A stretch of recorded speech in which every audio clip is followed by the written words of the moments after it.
اللہ معاف کرے، میں نے تمہیں کون سی بد دعا دے دی ہے؟ عالیہ اس الزام پر حق دک رہ گئی۔ گل نے دانیہ کو غصے سے گھورا۔ اسے اپنے لہجے اور الفاظ کا احساس ہوا تو فوراً عالیہ کے ہاتھ تھام لیے۔ آئی ایم سوری پھپھو، ابو بہت اچھے ہیں، اس بات میں کوئی شک نہیں ہے۔ انہوں نے ہم دونوں بہن بھائی کو بہت توجہ اور بہت محبت سے پالا ہے، مگر وہ اچھے شوہر ہرگز نہیں ہیں۔ دانیہ نے اتنی بات کر کے عالیہ اور گل کی طرف دیکھا۔ گل اس کی بات سن کر حیران رہ گئی۔ کیوں اچھے شوہر نہیں ہیں؟ بس ایک ذرا غصے کے تیز ہیں، اصولوں کے پابند ہیں۔ باقی انہوں نے گل کو بھلا کس چیز کی کمی ہونے دی ہے؟ عالیہ کو اپنے بھائی کے خلاف یہ بات ایک آنکھ نہ بھائی۔ سب کچھ دیا پھپھو، مگر وہ عزت اور پیار نہیں جو ایک بیوی کا حق ہوتا ہے۔ میں گواہ ہوں اپنی ماں کے ہر اس آنسو کی جو ابو کی بدسلوکی کے نتیجے میں بہا۔ میں نے دیکھا ہے پھپھو کیسے ابو امی کو پل بھر میں بے مول کر دیتے ہیں۔ دانیہ خاموش ہوئی۔ گل نے اپنی آنکھوں کی نمی چھپانے کے لیے نظریں جھکا لی۔ میاں بیوی میں یہ سب تو چلتا رہتا ہے، اور یہ پیار محبت تو بس کتابی باتیں ہیں، حقیقت میں ان کا کوئی وجود نہیں ہوتا۔ عالیہ دانیہ کے اتنے درست تجزیے پر تھوڑی ڈھیلی پڑ گئی۔ عالیہ کی نظروں کے سامنے کئی ایسے واقعات لہرائے جب گل سمیر کے ہاتھوں سب لوگوں کے سامنے ذلیل ہوئی تھی۔ نہیں پھپھو، ایسا نہیں ہے۔ عزت کے بغیر رشتے نبھ تو جاتے ہیں، مگر ایسے رشتے انسان کو اندر سے بنجر اور کھوکھلا کر دیتے ہیں۔ شوہر بیوی کو عزت اور محبت دے تو وہ اس کے لیے آگ کا دریا بھی ہنس کر پار کر لیتی ہے، پر اگر اسے یہ سب نہ ملے تو عورت چاہے اپنے شوہر کے ساتھ کتنے ہی سال گزار دے، وہ اس کے لیے اجنبی ہی رہتا ہے۔ میرے ابو بھی میری ماں کے لیے ابھی تک اجنبی ہیں، اسی لیے امی ان سے اتنا ڈرتی ہیں، اور ڈر تو ہمیشہ اجنبیوں سے ہی لگتا ہے نا۔ اپنے تو وہ ہوتے ہیں جو ہمیں اپنی اپنائیت کی پناہوں میں لے کر محفوظ و مامون کر دیتے ہیں۔ دانیہ بات مکمل کر کے گل کے برابر جا بیٹھی۔ امی، بیٹیاں اپنی ماں کا ہر دکھ اپنے اندر اتار لیتی ہیں جو ان کے ساتھ پل کر جوان ہو جاتا ہے۔ میں نے بھی آپ کے ہر دکھ کو اپنے اندر اتارا ہے، اسی لیے آج میں یہ کہہ رہی ہوں کہ مجھے یہ دعا دیجئے کہ میرا شوہر مجھے عزت، مان اور تحفظ دے۔ میں اپنی ماں جیسی گھٹی ہوئی ویران زندگی نہیں گزار سکتی۔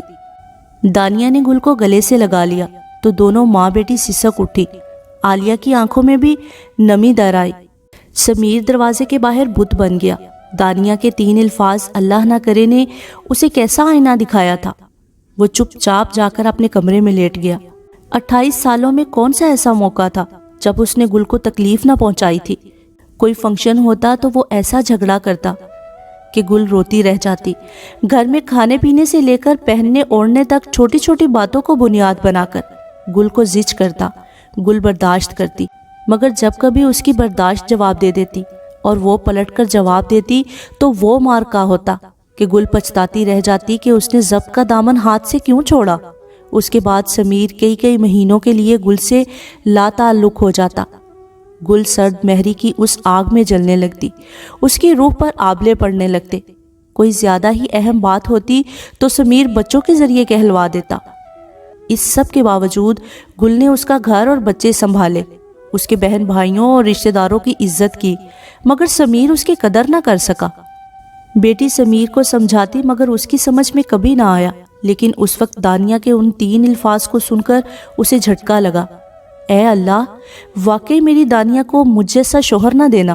سمیر کے منہ سے بے ساختہ یہ دعا نکلی۔